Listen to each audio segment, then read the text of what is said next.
Hello everyone. So today is another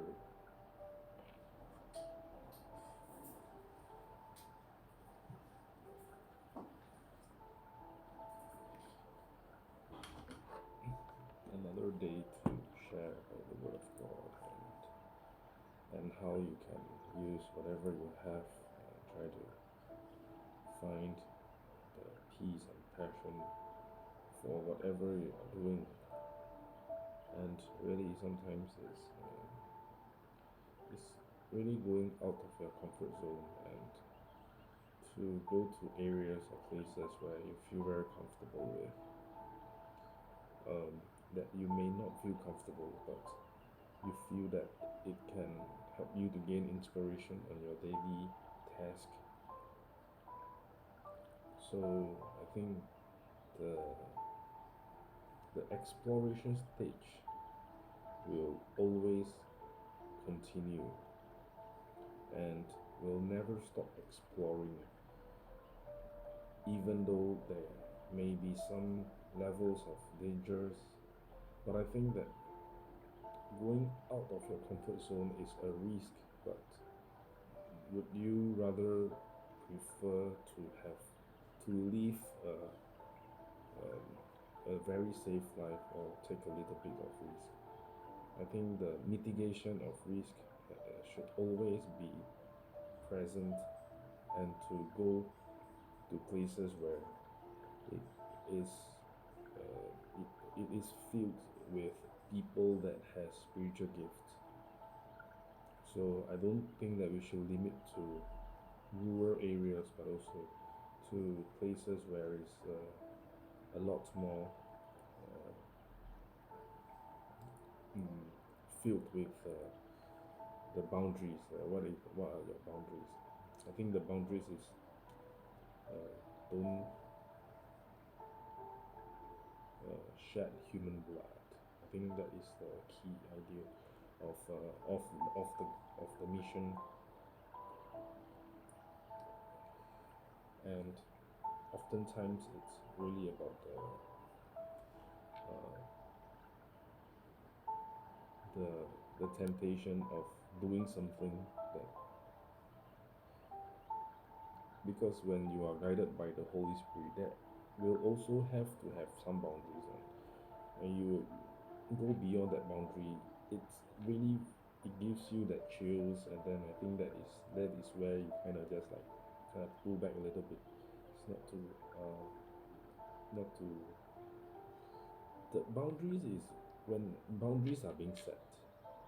When people put boundaries, um, do you test the boundary? And if you don't test the boundary, you are being limited into an area of very tasteless lifestyle. So what are the things that, but it's that is where the passion comes in. So the if your passion is pushing boundaries, that is really a shitty passion, to be honest. And if you are pushing a boundary of a person that is has the potential to get you into serious trouble, then it's really that fighting the giant.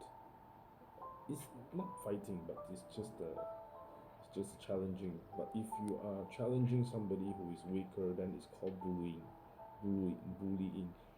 So where do we stand? You see, sometimes as a middle child or something like that, you kind of be in a situation where you are bounded by so many restrictions, up and down, left and right. It's just like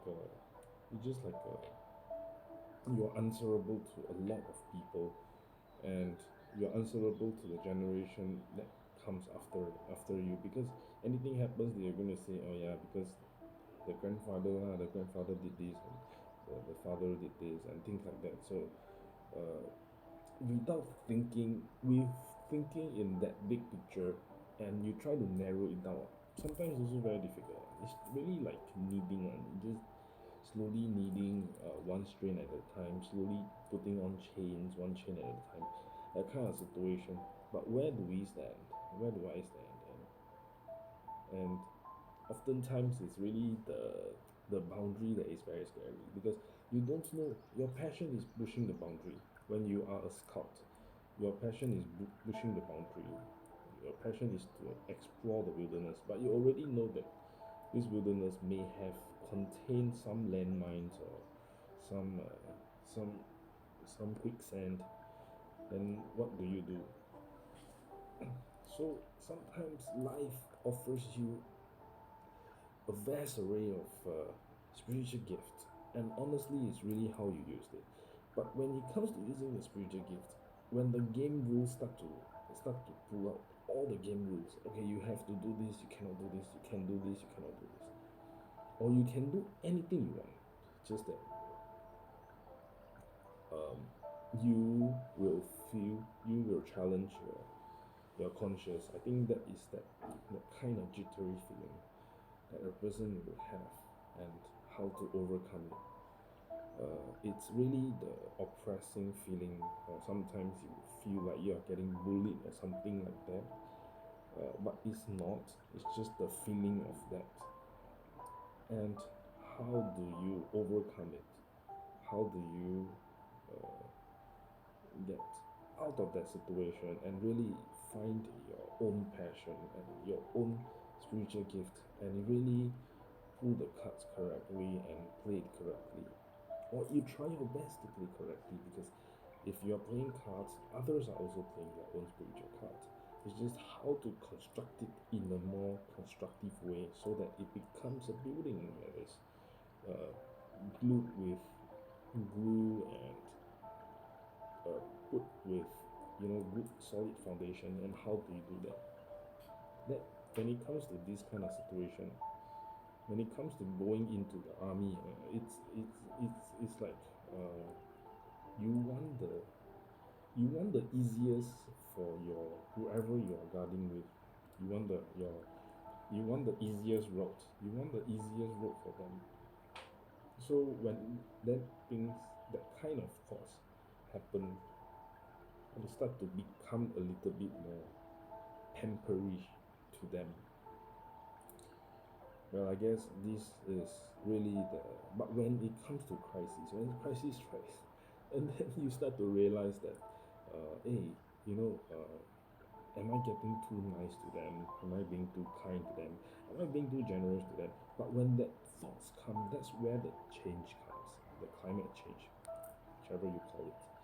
So that firm with iron fist, but how iron your fist have to be, how stubborn must you be,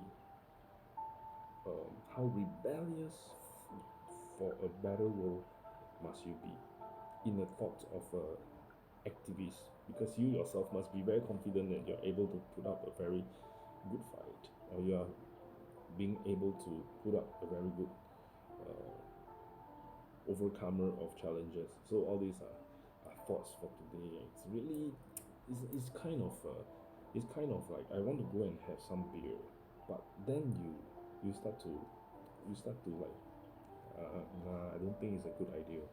I need to go Pasir Ris today. I don't think it's a good idea. That kind of the procrastination comes, and then you start to wonder, you know, should I let this area settle down 3 days, then I go back? This kind of thoughts. Different religions start to pour in together.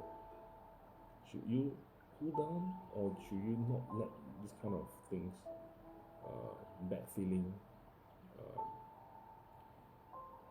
happen overnight, or should you try to solve it as it happens?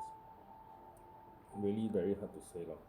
But this is the thoughts and I hope that God can give me that kind of discernment, and I pray that He can be able to help to contain all these spiritual gifts, and to let me know what is the right thing to do.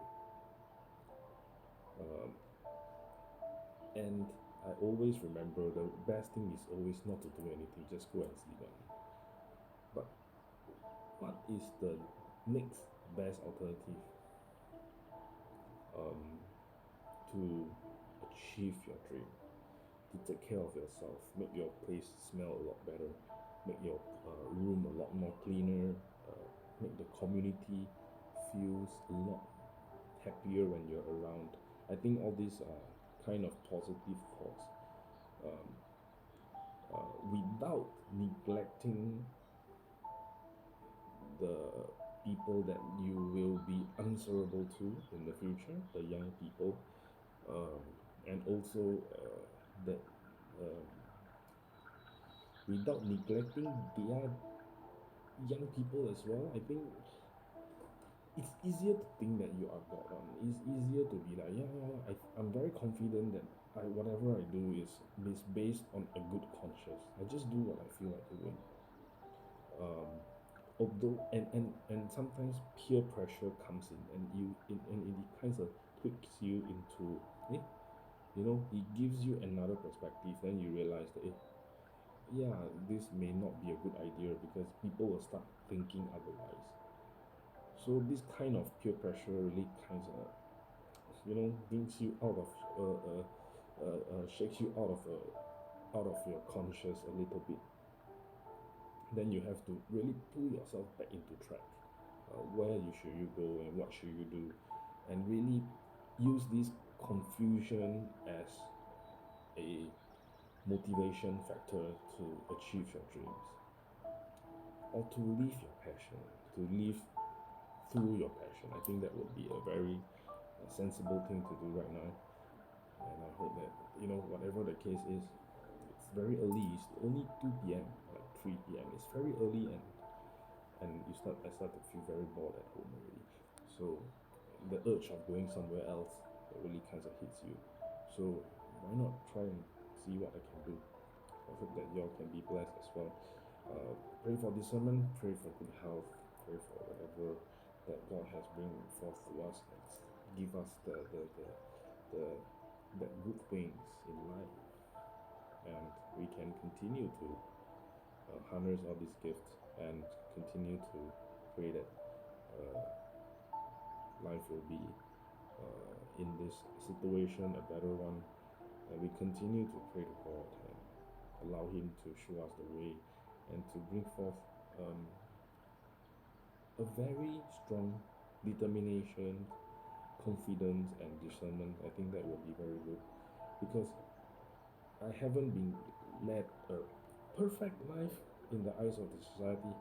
So it's not like social norm kind of situation. Yeah, you studied to masters, you had a good relationship, you have a perfect family, you have a wife, daughter, you have a successful business, successful road.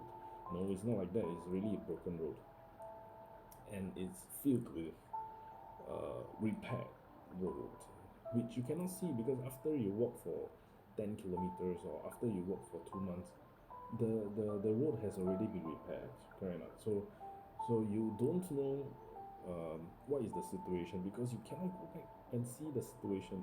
You are only going to waste time if you go back and see, hey, the road has been repaired or not. You have to trust that it has been repaired. You just continue walking as a scout, and really you just understand, okay, like this is the scouting situation. Okay, let's try a scouting situation and hope that this kind of road and continue to be pleasant. We all hope that it's going to be pleasant. We all hope that it's not going to be a straight easy path. Any challenges and any obstacles can be recalibrated back into normal. So all these are things that daily kind of struggles are in a way to please everybody. But then again, you know your boundaries. You know certain things cannot be pushed. You know certain things cannot be uh,